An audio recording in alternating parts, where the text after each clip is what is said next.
9, 8, 7, 6, 5, 4, 3, 2, 1, 0. Women's Wrestling Talk, the #1 women's wrestling network on the planet.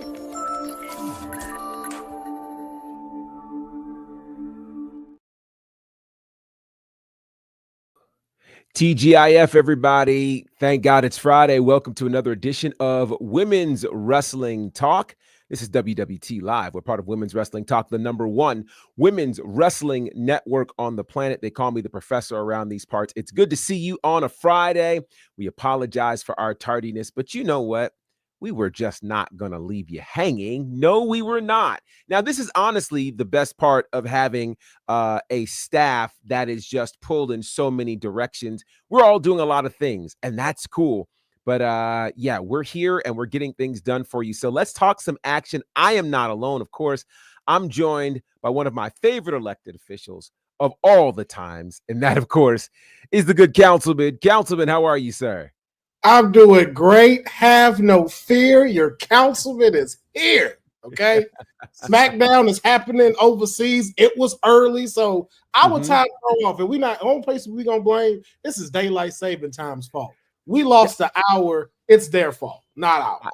I would totally agree. And I'll tell you, this is what's going to be cool. Now, I know there are some who have already watched SmackDown, depending upon where in the world you are. This is one of the new advantages of SmackDown being broadcast live from wherever in the world on Netflix, of course, except here in the States, where here in the States, we'll be watching it on the USA Network at the top of the hour. Now, as we've already talked about, Monday Night Raw will be live all across the world on Netflix beginning next week for 3 weeks straight, leading up into as we get ready to go into WrestleMania, the European tour.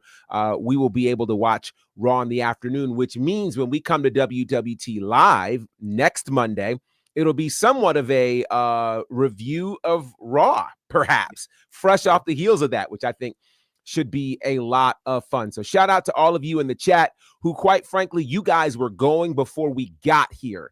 That's one of the reasons why I love you guys so much. So shout out to all of you, Dylan and Boza and Eric and Lewis and Cousin Ron and all of the good people. Jeffrey, I appreciate you guys rocking with us. And joining the crew, of course, it is Jacob. Jacob, how are you, sir? I'm good, Ariel.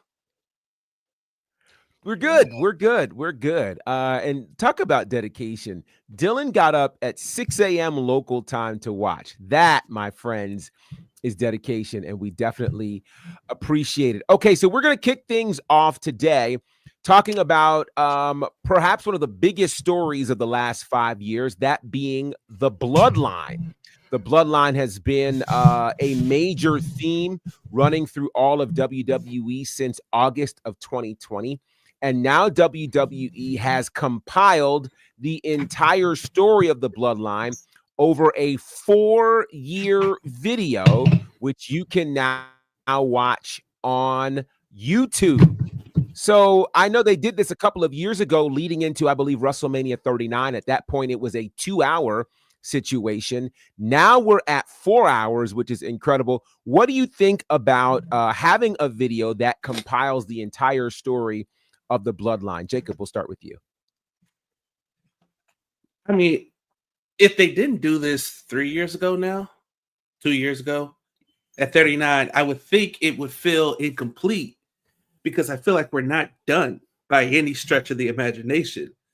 Like what we've kind of done, if you watch Marvel movies, you know, you got that one singular timeline. And right now we've kind of branched off. We have Solo and Jacob and Tonga doing their little thing. Roman's on his little side quest of finally getting a payback for like 10 years ago in the steel chair shot and his forever beef with Punk. Jimmy and Jay are doing their own little separate things. So it feels like a good time, actually, because Rock is heel, Rock is Cena. Everybody is separate, but you know, at some point, somebody's going to collide into the other, one way or the other. So this is a nice 4-hour refresher of like, oh, how did we get here? Yeah. What's going on? Why aren't they fighting right now or together right now? And well, here we go. Plus, Sammy is on a well-deserved vacation. So with that said, Councilman, Now with a full 4-hour video looking at this 5-year saga, can we say that the story of the Bloodline is the greatest story in WWE history? Who? It's getting there. It's definitely getting there. But as y'all were talking about this makes me think of like another type of thing and I didn't think of it till you said this. I'm like, the McMahon storyline from the inception of Bret Hart to then and what we've had. Like, that was a whole saga. And, now that y'all saying it, it's like, that's what I'm starting to see. But I will say, so far within these 5 years, both stories are now here. We're now here with both of them. And I think, and again, even with the Bloodline, we're kind of still just getting started. Like, if you look at it from a clockwise, we're at 10 a.m. We haven't even got to noon. Wow. You know what I'm saying? We haven't seen the real Civil War. We haven't seen the two heads of the tables go at it. We haven't seen the rest of the families coming in. And then let's not forget, we still haven't seen the women's side of the Bloodline, which we know is also going to bring the heat. So it is, again, we're just at 10 a.m. and we're already sitting here with some of the best rivalries and storylines in WWE. Yeah, I definitely want to find out from you guys in the chat. Do you feel like with the release of this 4-hour video from WWE that the Bloodline is now the greatest story in WWE history? As you were talking about it, Councilman, we think about the stories that have been significant stories throughout the WWE. For them to be deemed significant and to be in comparison to the Bloodline, they have to just go for a while. It can't just be like a 1 month, 2 month deal.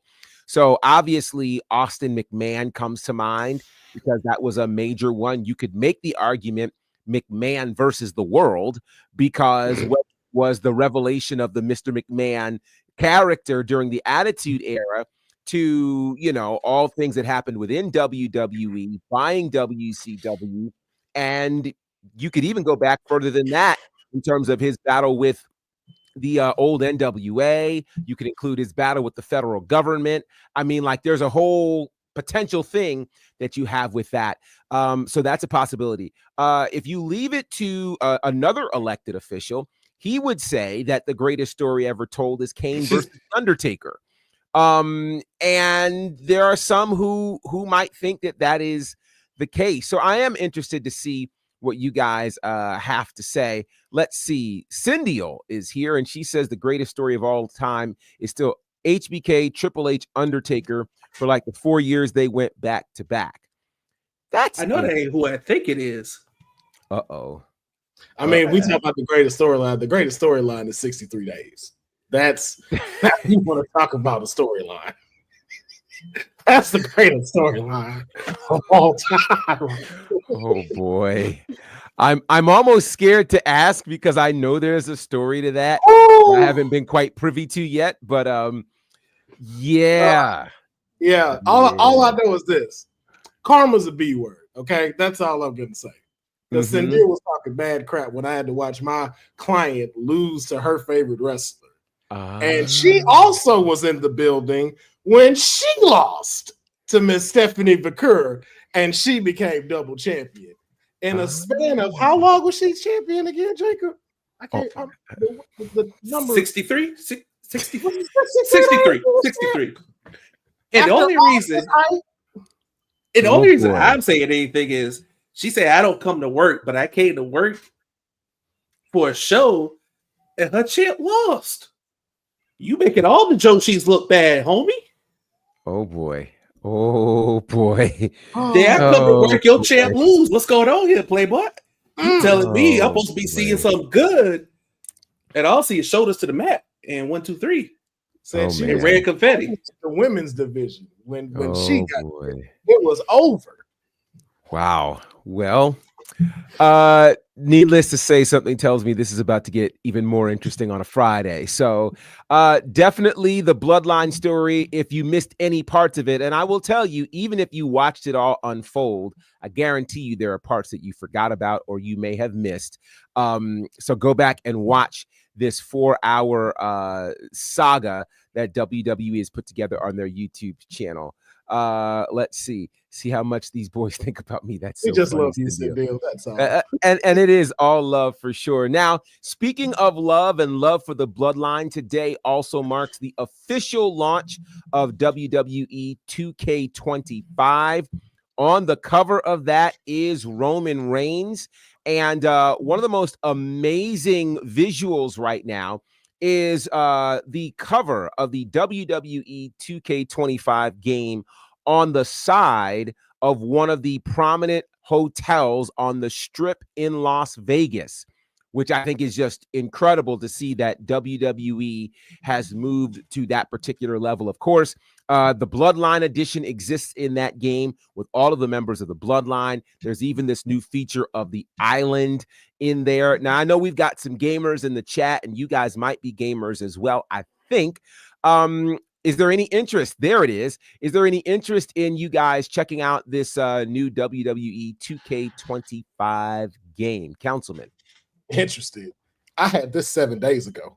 Well, and then there's that. If you pre-ordered, of course, yes. You had it a week ago for sure. Oh yes, I have been in it. I will say the best addition to the WWE game throughout its entire 2K run. I'm gonna say it's 2K run, so that way don't nobody come for me in the comments. Right. In its 2K run, this is the mecca. The island is incredible because it just allows all of us now who are fans to be able to play together. Normally, it was just like creating your own stuff, having to go stream, and maybe have a little bit of online. Now everyone gets to create a character, come in, and I love how they've approached it. And also, too, because Honey not here, so I know she's not gonna get on me. Shout out to Logan Paul, High Speed, because in the island, when you're creating it, they give you which persona to do. Are you a wrestler? Are you from a family legacy? Are you a social media influencer looking to step up your next thing? And they give you certain attributes and specials off of who you pick. Or are you an indie wrestler showing to prove yourself? It is so dope. It has so much more that you can play to. Of course, the Bloodline full storyline showcase, My Rise, universe, everything, and being able to build your own character. It is an incredible next edition, and I have been loving it ever since it's dropped. Wow. I love that. I love that. How about you, Jacob? Oh yeah, like Councilman, we got that a week ago, dog. Take this $100, give me the deluxe edition. We got this a week ago. Matter of fact, I was literally just playing showcase mode. Literally before I came, I was like, "Ooh, Professor said top of the hour. Let me pause this match real quick and hop on here." So now I'm enjoying it, and it is arguably the best version that 2K has put out. Yeah. Wow. And Professor, I don't know if you have a system, but I would even recommend you getting it because with the showcase, it tells the full story of the bloodline. So I'm talking about from High Chief Maivia to now, but you also get it to where they change history. So in some matches where it's like, yo, this particular person won, they flip it. And it's like, no, you're a big one. Match, and now we're going to alter the timeline of what would have happened. Oh, wow. See, yeah. Tamina gets one. Naomi gets hers. You got Alpha and Sika. You get dream matches. 3-minute warning. Yep. Oh, and Heyman narrates all of it. Yes. He is delivering a performance. Yes. Wow. Okay. It has been a long time since I've had a gaming system. So I feel like this could be what pulls me back in. Wow. WWE 2K25, again, officially available. The pre-order was already released last week, but it is available now, and very, very exciting time. So I know a lot of people were super excited about NXT Roadblock this past Tuesday night. Easily one of the greatest NXT cards of all time. I don't think there's any debating that. It was amazing. Well, now Matt Hardy has announced that the run of the Hardys in NXT is done, or so he says. He was recently on his own podcast, The Extreme Life of Matt Hardy, and of course, he praised the tag team champions Nathan Frazer and Axiom. And he went on to say this, quote, "I do think we want to run it back. As of right now, our little run with NXT is wrapped. We do have some stuff on our schedule to do with WWE a little later down the road. Nothing specifically with NXT yet, but just stuff. I'm going to leave it at that right now. We have stuff lined up with WWE, and that is all he has said. So, do we believe that the run in NXT is done, or do we think it's done until, I don't know, a month or so from now at a little event called Stand and Deliver? I just think of that meme that's going around. They be like, he says, I'm done. No, you're not. No, you're not. No, you're not. No. At all. That's great. Come on, man. What did you hear that pop that y'all had in Madison Square Garden? Come on, man. I believe it just about as much as Moose said he'll never step into NXT. And who happened to else be on this card at that time? So see, I'm one of those where verbiage matters. How you say things and how you phrase them matter. Because I'm a stickler for context and the exact wording. This man said our run in NXT is done.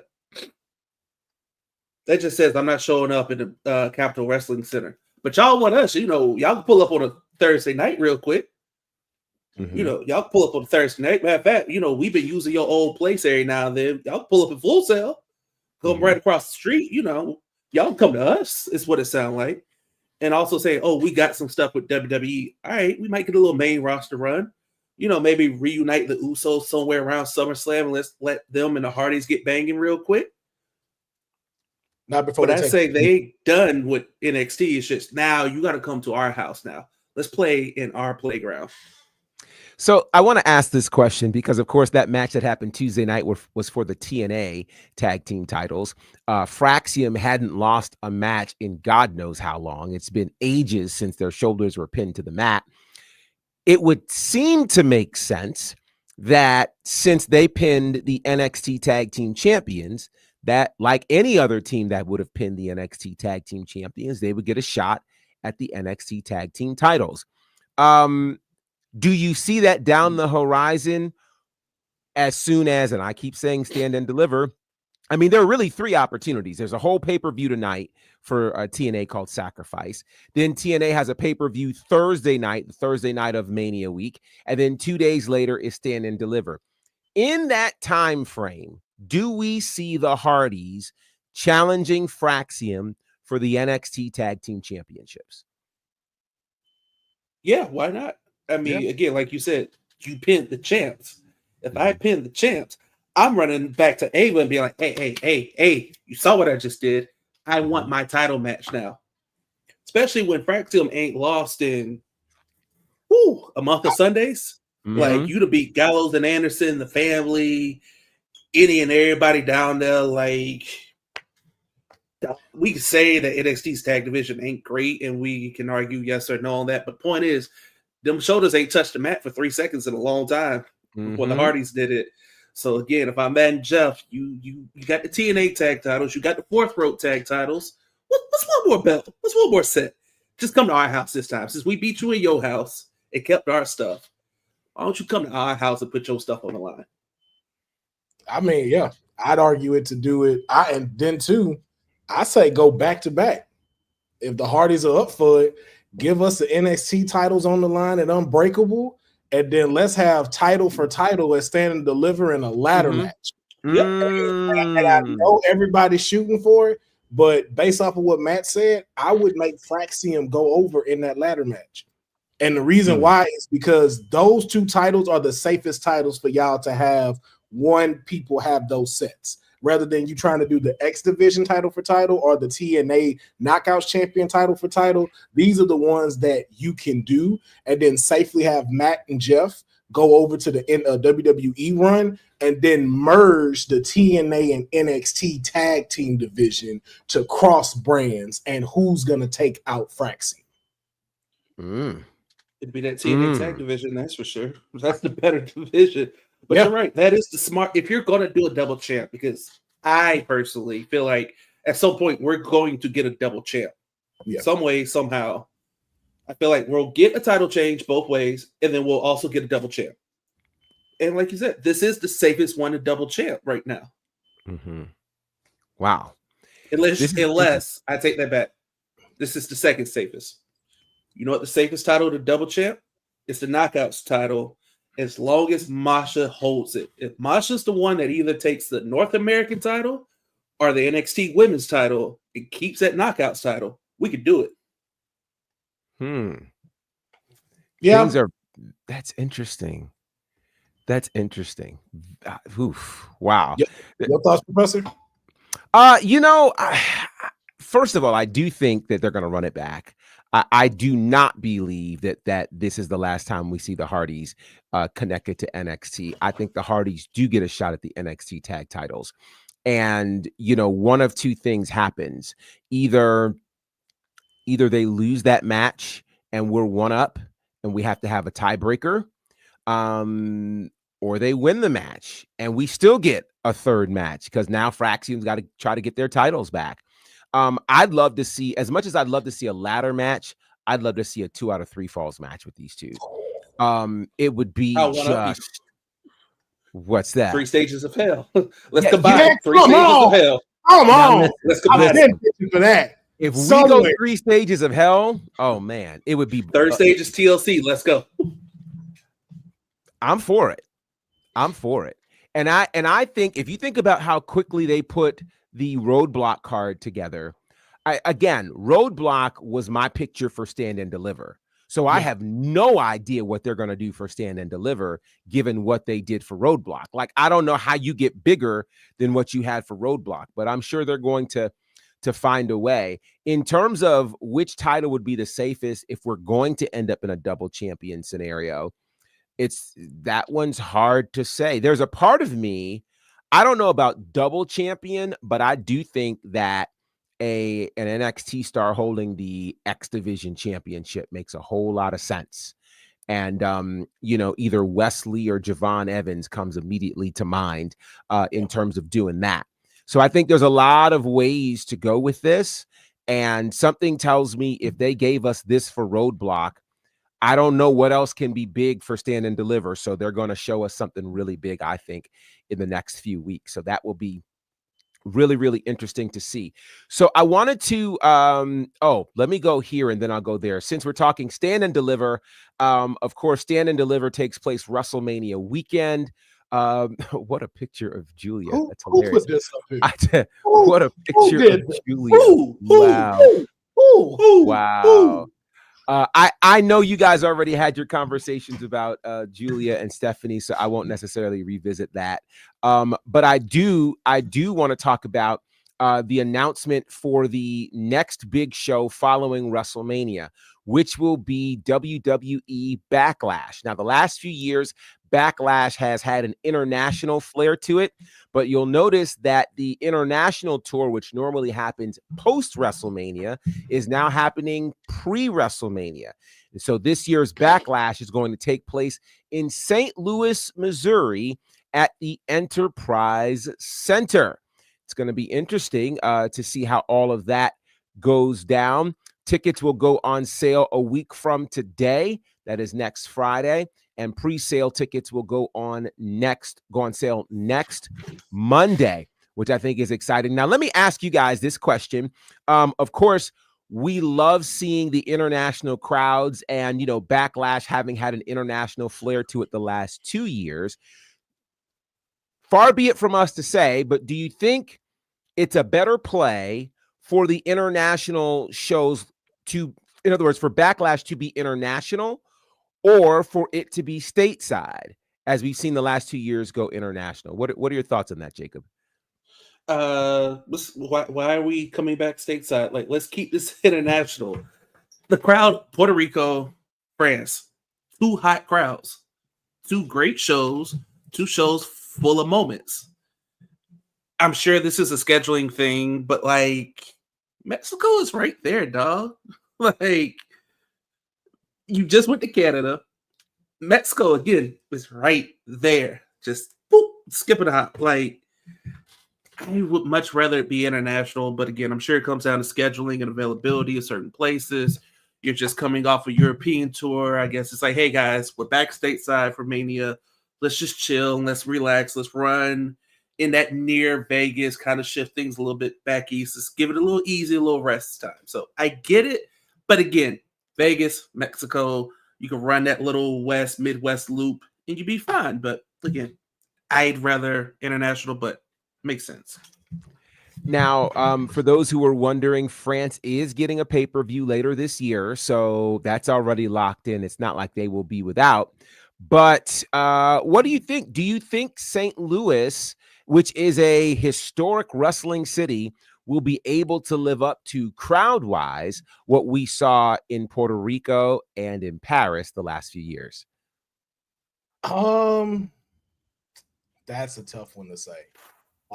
Just because they aren't used to having shows out there in international. So I would hope they will. I would hope the train would go to where they understand, like, hey, 2 backlashes in a row, this crowd has been crazy. And I think promo-wise, they're going to show that. So St. Louis should know, like, they're going to have a bar where they're going to have to hit in order for this. But I also think it also comes down to the card, which also goes with my theory why they picked this place. I think it wasn't because of scheduling. I think it's because of booking why they booked this. And I think it's because we're going to get Randy versus Cena at Backlash. Question, real quick. Is that putting gold on the line, or is that just that's the $1 million question right there? That's the question. It feels like it would be gold on the line. You would assume, right? You would. I mean, I don't think, and I know we'll be getting to WrestleMania predictions in a few weeks, but to me right now, it just feels like there's no way that Cena doesn't leave Mania without the WWE Championship. And so if we're looking at a Cena Orton situation in St. Louis, that story kind of writes itself. Yeah. And especially after the reaction Randy had talking about him. And even to Moses' point, like, Cena is set for a lot of SmackDown show-ups during that time. I think that's why they did this. I just noticed something. This is the same arena that was originally booked for NXT before they changed it. Oh, okay. I don't think the quote-unquote main roster will have a problem selling tickets.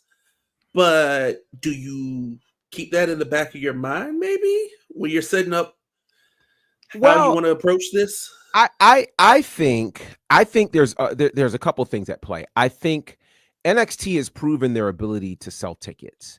I think WWE is intentionally putting them in smaller venues in those markets for aesthetics' sake, not necessarily for selling out sake, because remember, Mania weekend, everybody's going to be at the T-Mobile and they're going to do well. I don't doubt that. And WWE has not had a problem selling tickets as of late. So I think this is interesting to see. Very, very interesting to see. But I'm looking for, I like that theory, Councilman. I like that theory a lot. And we will see how that plays out. So today is a historic day for a few reasons, and I really want to spend some time talking about this. It was 5 years ago today that the wrestling world changed as we knew it, as 5 years ago today introduced the first pandemic era episode of pro wrestling. It was March 14th, ironically on a Friday, where SmackDown emanated. It was supposed to be in Detroit that night, and it ended up moving, of course, to the Performance Center in Orlando, an empty arena that began with Triple H on commentary. He would be joined by Michael Cole. There was no crowd at all. We would see Bayley and Sasha, and we didn't really know how long this would last. We ended up getting our first pandemic WrestleMania when we all thought WrestleMania might get canceled. We were in the Performance Center for a while. Then we ended up going into the Thunderdome. We ended up having limited fans in some moments and the like. I want to ask, of course, this pandemic era lasted about a year and a half, almost 2 years for the WWE. What do you think now that we're removed from the pandemic era? How do you think the pandemic era changed the pro wrestling business? Jacob, let's start with you. It changed it for the better because, fittingly enough, the bloodline started in the pandemic. It did. You got heel Roman in the pandemic of him showing up at SummerSlam that year, and then they literally just pulled a pay-per-view out of nowhere the very next week so we could get the belt to Roman and off and running. But it shows the importance of how much a crowd really matters. Good, bad, or indifferent. What chants, beach volleyballs, and all of that, it matters to have that crowd. And also, I think the really criminal, underrated part of the pandemic is it kind of showed who could just do this straight up. Like, who is good at this? Who can just pull up, no crowd, no audible feedback. I'm in an empty warehouse, essentially, with a live mic, and I got to go and make this hit like it's supposed to hit. And Bailey, Triple H, Sasha, Mojo Rawley all proved, hey, nah, this ain't nothing to me. We can improv here. And we got some good stuff. Plus, also, they killed Rey Mysterio during the pandemic. Or they made him blind. And took his eye out. They did both. Out. Yeah. God, they were giving Rey the business during the pandemic. Yeah, that's right. He fell off the Titan Towers, didn't he? Yeah, they threw him off Titan Towers and he was back on TV like 2 weeks later. Yeah, that's right. That's right. For you, Councilman, what were some of the most memorable moments of the pandemic era? And really not just in WWE, it impacted AEW, who was barely in their first year of existence. What were some of your biggest moments that you can remember from the pandemic? Man, I gotta say, definitely the birth of main event Jey Uso. Like the pandemic really out. Also, Drew McIntyre. I think just from what we've seen in his career and like again where it could have went, I think this gave him the chance to really shine and learn like who he was during this time. So I think just those two really benefited a lot from the pandemic era and gaining these championships, as well as like the Firefly Funhouse match with Bray Wyatt and John Cena, the birth of the Tribal Chief here. And then his matches between like Kevin Owens, Cesaro finally getting a WWE title shot, before going over to AEW. Daniel Bryan being there. I almost forgot Jeff Hardy was there during the pandemic era. Like I think, the champions, him, Mick Foley Jr. and AJ Styles. That's right. So it was like it did a lot for a lot of people. That was the first time at a WrestleMania the NXT Women's Championship was on the line. And Charlotte Hogan beat Rhea Ripley.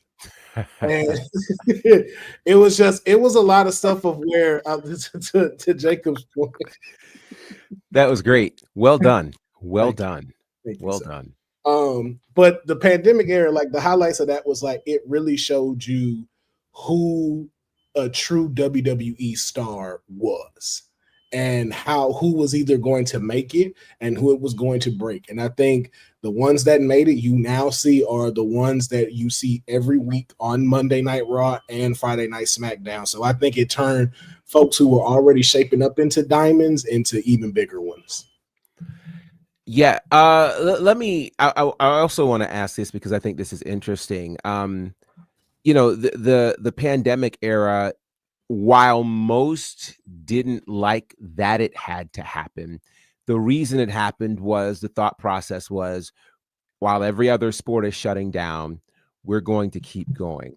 We're not going to stop. We are now obviously 5 years removed from the start of it.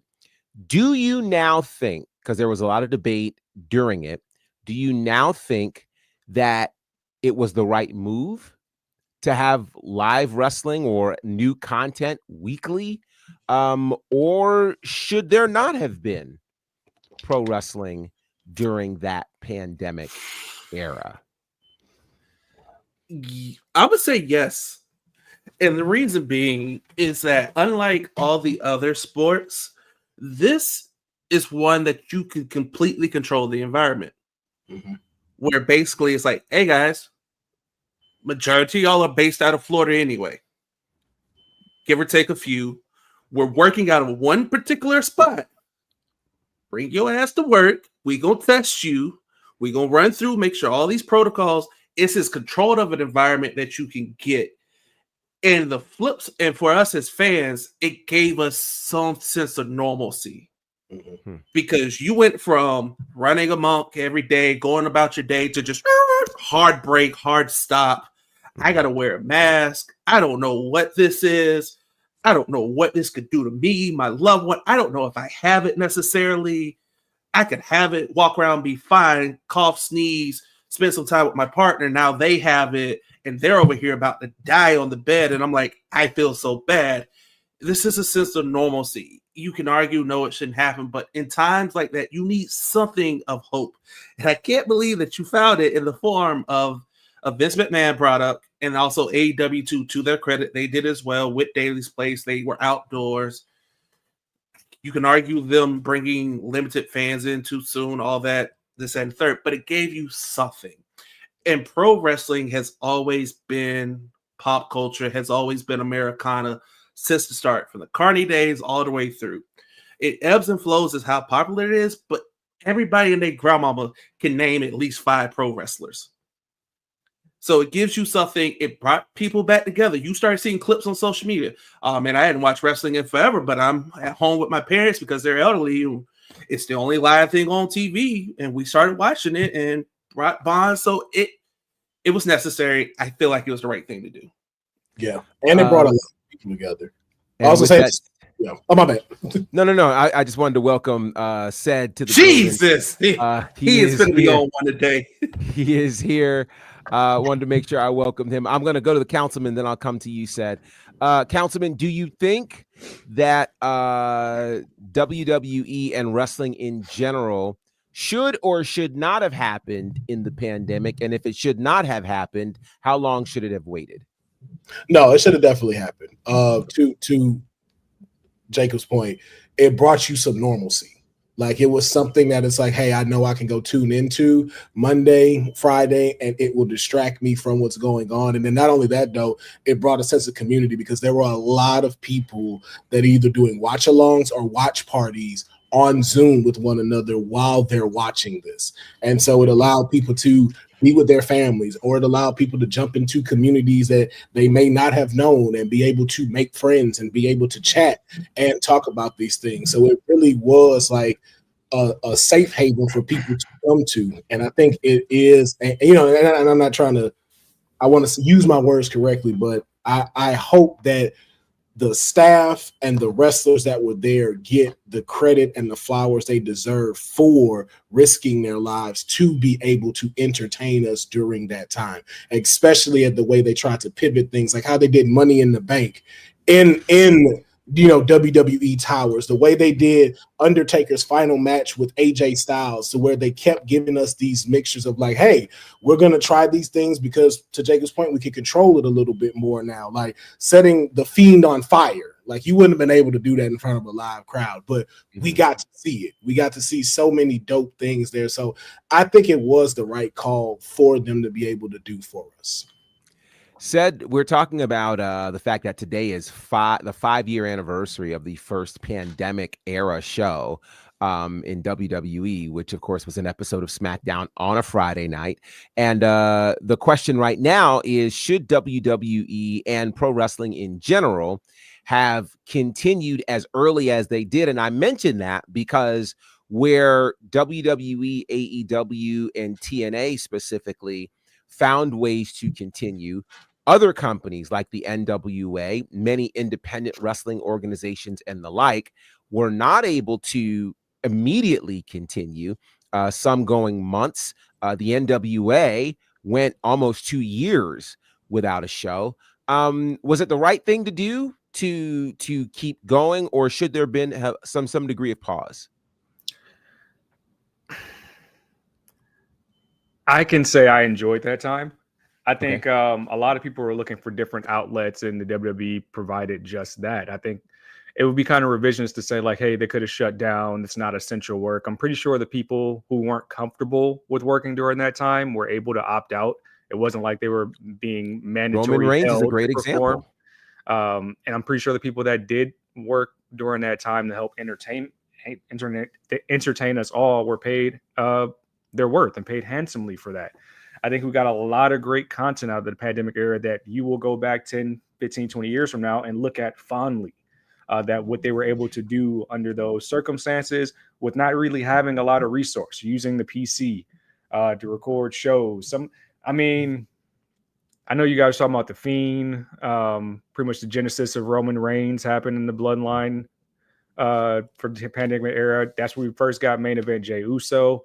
The Boston Hugs connection with the women's tag team titles. Rey Mysterio lost an eye. There's so many things that you can look back on and be like, hey, they were able to craft some of their best storylines in this era because they didn't have to worry about travel. I think that's really what it was. So I will say it was actually, I think you're able to get better storylines because the creativity was there, because you didn't have to worry about, like I said, the travel schedule. You were in-house. I'm pretty sure fans will look at it fondly. And regardless of how you felt about the pandemic and furloughs and things like that, I think it was a good call either way. In terms of some of the benefits from what happened during the pandemic run, you guys mentioned, of course, main event Jey Uso and Roman Reigns. And I'm thinking about the cage match that happened between Roman and Jey, where for the first time you're hearing wrestlers talk to each other. And it's not, it's literally like, why are you making me do this? Like, we got emotion from Roman and Jey and Jimmy coming in, throwing in the towel and covering his brother. And like, there were so many things that happened there. A couple of things that we haven't mentioned, the birth of the Hurt Business happened during the pandemic. And of course, they are running wild right now in AEW. We don't get that without the pandemic. And I think probably one of the greatest results coming from the pandemic is, and I think I can say this safely, what happened in the world of Black podcasters in pro wrestling. Black podcasters really rose to prominence, and it allowed what we're doing now to happen. You know, we don't get to do what we're doing now without the creativity that happened during the pandemic, which made it possible for us to be in 4 different cities and for it to now become normal, where we don't have to be in the same studio and same location to have conversations about pro wrestling. It connected a lot of people. I made a lot of relationships during the pandemic in the wrestling world that I would not have made outside of that, from Clubhouse to what we're doing here. I mean, I met TK during that period, and WWT Live formed shortly after, the pandemic was going on. So I think there's some great things that have happened. And again, when you get to go back and watch the Bloodline saga, which is now 4 hours, it'll remind you of some of the incredible things that happened during the pandemic era. And there's a part of me that almost feels like I want to just go back and just binge watch some of the things that happened. Because again, creativity was at an all-time high, because they were like, we got to try stuff. We can't do some of the things that we normally did. I think it challenged the wrestling industry, not just the wrestlers, but the writers and creative, to go, we can't wait for the fans to give us an immediate response because they're not in the audience. So we're now going to have to see what's going to happen. Boza makes a very interesting point here, that we got our first weather delay at WrestleMania 37. Yeah. That was wild. I was there. It was very wild. And they made us do it like 3 times. So just imagine a stadium full of people. You have to now walk inside back in the entranceway, stay there until they tell us it's safe. and then go back, because it wasn't the rain that they were really worried about. It's the lightning. The lightning. Yeah. And so And you ain't got much room in that stadium. yeah, and they kept like we had to go back inside 3 times, and we walked back in, and we were there. We was like, yo, we're not going nowhere. We're here. This is the night we're gonna get. And they even still had us where they were doing it safe, like they had the chair split, kind of like, you know, like how men do the urinal thing, like one space then another. It was just like that's how they had us seated from where you start coming up on the thing. Now on the floor it may have been a little bit different, but for the rafters and stuff, they gave us that little split, and they had posters of people like zip tied to the chair, so it looked like people were right there. Brilliant. Yeah, brilliant. Pandemic gave us the greatest money in the bank of all time, and I would die on that hill. We go both on that hill. That was fantastic. Great guy. Outside the men's finish, whatever you felt about what they did with Otis, that was entertaining. Both of them. It was. Even for Oscar's win, for us to get and no money in the banks have you seen murder committed. You saw murder committed in that one. Twice. Well, and then even with Asuka, though, then shortly thereafter getting the women's championship because Becky Lynch announces her pregnancy, and the clear shock, like it was very evident that they didn't know that was going to happen. So again, a lot of, I think, really, really fantastic moments ended up happening during the pandemic that I think has changed wrestling for the good. I mean, Braun Strowman became champ. Braun Strowman did become champ. You know, that was a good angle with him and Bray too, that they tied that back in. Yeah, it was. But to pivot to do that because Roman had COVID and they had to pivot to that. Just goes back to what y'all say as far as creative is concerned, of how you had to stay on your toes with all of this. And now he's in the history books as a champion. Mm-hmm. So there were just so many amazing moments that happened from there. And I think it is an amazing, amazing space. And let's go ahead. Question, because you guys talked about the release on YouTube for the Bloodline thing. I noticed that one thing I was curious about with the dates, is that kind of hinting that we're done? You guys think? I don't know. Because it had the 2025 on the tail end. Usually you see that, it's like, okay, this is done. Well, I mean, the last time they did it, they went up until what was current then. So I think it's still open. And 2025 ain't over. I mean, but what do we last end with? The Ula Fala match? I feel like they haven't alluded to anything. Well, that's the thing we talked about earlier. If don't look at it as just pointing with them. Look at it more as how the McMahons did it. Because even when Vince McMahon was gone, you moved into the McMahon Helmsley era, where it's now focusing on Stephanie and Triple H. Now we're in the bloodline part of the final boss and John Cena and Cody Rhodes. Now we're in the bloodline story of Roman Reigns taking on Seth Rollins, Jacob Fatu and Solo Sikoa of the bloodline. All of this now is their story. It's just now sectioned off and creating a multiverse of it. And then we're now just waiting for our next Avengers-like bloodline story when all of them now have to come together. Even Ava in NXT.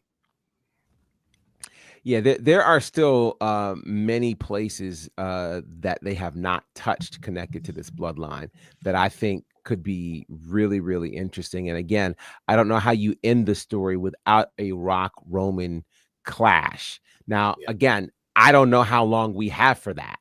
You know, I don't know. I mean, I know Rock keeps himself in good condition. Roman is very much on a part-time schedule these days. So I don't know how long we have to wait for a Rock Roman situation, but obviously whenever it happens, it's going to be big. We also got during the pandemic the first ever 2-day WrestleMania, which was WrestleMania 36, and that really led into us having 2-day WrestleManias from here on in, which I know Ced doesn't like, but what I do think is cool about it is, think about it. WrestleMania 35 is when they knew they had to change it, because that went 7 hours. It was ridiculously long. The main event didn't show up till 12:30.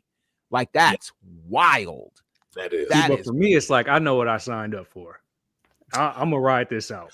True, but one time a year, I know what I'm in for. I'm here. But if you're in that stadium, because we've all heard the horror stories of everybody that was at MetLife, you it was trash. It was trash. You ain't I had getting about 10 hot home till chocolates. 4 in the morning because you ain't getting a ride till 2, 3 in the morning. Right. Because the city's just shut down transportation at like midnight, 1 o'clock. And then look at you from a wrestler perspective. If you got the main event and you just like, yo, all these cats is tired. Like, can't nobody woo no more, even if they tried. And so it's like, are we putting on a good show? Are they still in this with us? And it's like, okay, do we fold this up? Like, what's up? Because now everybody just kind of like, it depends on how it's spaced out. Because what was it, 2016 was Orlando? I thought the one that New Day hosted, I thought that was well spaced out. Who do we have in the beginning? I think it was. It wasn't that long either. It was AJ Styles, Austin Aries. Yeah, but it wasn't that long. It wasn't that long. That's when they started growing a little bit bigger. Like MetLife is what showed us like, no, we got to break this up into 2 nights. And it gives us WrestleMania week now. Yeah. And plus, think about it. They literally make double the money. They make double the money. Did I lose double the money? Well, but here's the thing. I think again for them, you know, I think it became a necessity certainly at 36 when they were in the Performance Center. It gave them another night to entertain. They knew they could only tape for so long. And then it was like, all right, 37, they still had those restrictions. So by the time we get to 38, they realize that it works. And now they can do it on a much larger scale and the like. So I know they're telling us we've got only a handful of minutes before we get to SmackDown. And so we're going to talk about SmackDown, which is coming up in just a few minutes for those here for those in the States. And so there's a few things going on. We will see Cody Rhodes. First of all, we're in Barcelona, Spain tonight. So that'll be fun. Again, we're on a whole European tour at this point. SmackDown will feature The Miz, Miz TV, featuring Cody Rhodes, a WWE champion. Speaking of champions, we have a championship match tonight. The tag team titles on the line. DIY defending against the Street Profits. Randy Orton and Carmelo Hayes. This is going to cook. And then Charlotte Flair returns to the ring against B-Fab. Very excited for B-Fab getting this opportunity. Here's my quick question before we go off the air. Do the Street Profits win the tag team titles tonight? And if they don't, what's next? Councilman. Man, if they don't win, break them up. At this point. After all them vignettes that they didn't had where it's like, yo, this look like it's it. If you give it to boring DIY again, break them up. Because you don't care about your tag division. These two are the ones that can bring your tag division back from promos to matches. Let's do it. What say you, Jacob? Yeah, Profits need to win just for the sake of let's keep all this chaos going. Like it only continues if you change the belts because everybody else still has a valid beef with the Profits. Okay. Seth? Yeah, I believe they do. Because you have 3, maybe 4 viable teams now. So allowing them even if it's albeit like a brief run of success, adds to their new fire that's been lit under them. So now you have an actual tag team division on SmackDown. I think it just makes sense. So we will see, again, for those of you who are not in the States who may have already watched live on Netflix, you already know what happens. I have stayed off of the internet intentionally, so please don't spoil it for the rest of us. And we will check it out in just a few minutes. So before we get out of here, here's how you can reach all of us on these good social streets. Jacob, we'll start with you. Of course, you can find me on Twitter at _JDella. My writings and musings over at Anscape.com.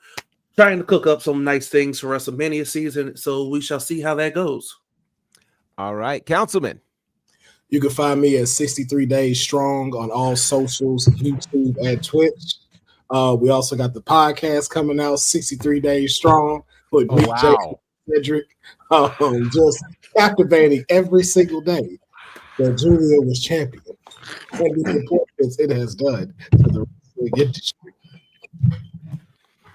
Wait, I probably know the answer to this, and I shouldn't even be the one to do this. So go ahead. I'm gonna find the answer to this. Said, how can the people find you? Well, I'll be watching SmackDown for the next 63 minutes. If you want my socials, it's says on Twitter at CEDD_SAYS. Said is the answer on the gram, where you can find more than 63 posts of some of the things that I do in journalism, all the things I do in media, like the red carpet last week. A lot of great stuff there. And there's a lot of great stuff on this website you can find, www talkpod.com. Of course, we have our Women's History series, looking at the wrestlers from Queen of the Ring, the actors that portrayed them, as well as the pioneers and trailblazers from that era. But make sure you, actually, I would like 63 butters now as well. Since Sendil is full size or mini, a trending topic. You know what? I'll do the travel size. 63 of those, they got to equate to one large size. So 63 is just a great number all around. You know. Wow. So I wanted to see this, and I think I'm about to get. Oh, I think I'm right on this. I want to make sure I can see this. I was looking to see if that was the. Well, no. Okay. I was trying to see where that ranked in terms of longest and shortest reigns for the NXT Women's Championship. I think right now it's the third shortest. Oh, we broke that down. Yeah, Becky Lynch, I think, had 40 something. Well, actually, we don't count indies. As I say, Indy had 31 days. Yeah. Becky had 42. And Julia's actually in good company. She is tied with the pandemic run of Charlotte Flair, both at 63 days. So there we go. She's in good company. Sweep season, came down to build the next star. I don't know about what Julia reason is. Oh, boy. Well, you can find me at bonnerfide across all the social spaces. Shout out to All Caribbean Wrestling, who tomorrow night, episode 3 of Saturday Night Vibe. Spoiler alert, you might want to tune in. That's all I'll say. You might want to tune in. It's likely to see a friendly face. So go ahead and check it out as we prepare for our big show on Saturday in the Dominican Republic. It's called Casa de Fuego. We're going to get you ready for that tomorrow night. So definitely check that out. And of course, you can check out all things All Caribbean Wrestling on Tempo Networks tomorrow at 6 p.m. Eastern, or on the mobile app available on Roku, Apple, Android. Check it out. It's some great things there. Also, all the other things going on, Ashe Wrestling TV on YouTube. Ashe Vegas is coming on April 17th, which is going to be very, very special. Don't miss that. Of course, all things WWT Live and Women's Wrestling Talk at wwtalkpod.com and on the socials at wwtalkpod. Go watch SmackDown, guys, and we'll be seeing you again very soon. Also, TNA's got a pay-per-view happening tonight as well. Yes, sir, Councilman. Professor, can you keep this going until we hit 63 minutes? Well, that would give me 4 more minutes. We got 4 minutes. 4 more minutes. So well, can we retitle the show to 63? We can, because we haven't officially at titled 63 it, minutes. So I think we could do that. 63. That is wild. Again, I'm the victim here. She brought this on herself. We are the Kevin Owens in this situation, right? We're right. Here's what's hilarious about all of this. I'm sure she's aware that there was a great show on CBS. I think it still runs, actually, called 60 Minutes. So I guess technically we're 3 minutes better than that. And I think that's pretty awesome. Yes. Pretty awesome indeed. But yeah, definitely, again, if you have not checked out what's going on with All Caribbean Wrestling, the first 2 episodes of Saturday Night Vibe have already aired. They are on the mobile app. You can check them out right now. You'll get to hear yours truly along with TK Trinidad on commentary. So you'll get to hear our unique dynamic, which really started to show very, very strong in episode 2. So definitely go back, check it out. I'm sure you'll enjoy the exchange and just all the fun things that are happening courtesy of All Caribbean Wrestling. Again, All Caribbean Wrestling. The mobile app is on Roku. It's on Android. It's on Apple. And you can check it out in all of the spaces. Shout out to all of you who are joining us in the chat. We greatly appreciate all that you are doing. This is so funny. All together now until we go to the end of the road. That is hilarious. Play the clip. Play the clip.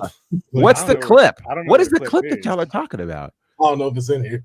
I don't think it's in there. No, they didn't upload it. I have it in my phone, but I don't think it's uploaded yet. Yeah, Okay. So TK has it. with that, let me ask this, since we just have a couple of minutes left and we are going to extend for 2 more minutes. What do you think John Cena has to say this Monday night when he shows up on Raw in Belgium? Oh, he don't gotta say nothing. The ball spot gone. He just gotta pull up in the ring and do a 360 and leave. That could actually be very profound. Yes. If he just walk out there, just look at everybody, because them boos gonna be insane. Like Dominic He gonna say, I gave up my soul and got my hair back. Can't tell me nothing. Can't tell me nothing. And if he I know he's not gonna do it. But if he say fuck them kids, give him the belt. Give him the belt. That's like we don't even need the rest of John Cena. They've been running all the clips of the Make-A-Wish kids before Elimination Chamber, so I don't know. I don't know if we can go that far. Wow, that would be nuts. What is John Cena saying nothing the most effective promo he could do, or is there something he needs to say Monday night? He's still tweeting like his inspirational messages, though, which is like very telling. Yeah, but also like it kind of ties in with his Instagram. His whole Twitter and Instagram is just randomness anyway. Mm-hmm. So I'm sorry, calculated randomness. So it's kind of all on brand. Cena could do one of two things: either walk out there, hold that mic, look around, drop it, and be like, nah, forget this, and keep it moving, or just pick it up and go, what did you want me to do? And then leave. Like, he ain't got to say much. We got to keep it short, sweet, concise. We don't need no long explanation. I ain't won a solo match in 8 years, blah, blah, blah. You did this to me. Nah, dog, I won at 17. You thought this was, I'm going to do what I got to do. Or throw it on them. Isn't this what you asked for? You did this to me. Is there any chance that The Rock becomes just his mouthpiece for this heel run? Nah. John, there's no way John does not do heel promos. Like, there's no way you have us miss out on that. There's no way. And then even seeing the one I saw with the ball spot guy and dressed in all black, there's no way him and CM Punk don't go at it. There's no way him and Randy. I'm just curious what type of heel. Are we gonna get like dominant John, or are we gonna get like I'm gonna win by any means and I'll cheat? Both. You gonna get arrogant thugonomics John that's gonna win by any means necessary. Here's the real question. My time is now. It's gone, right? Like, ain't no way we rolling out to that, right? Right. Oh yeah. New theme song. Yeah. We gonna see.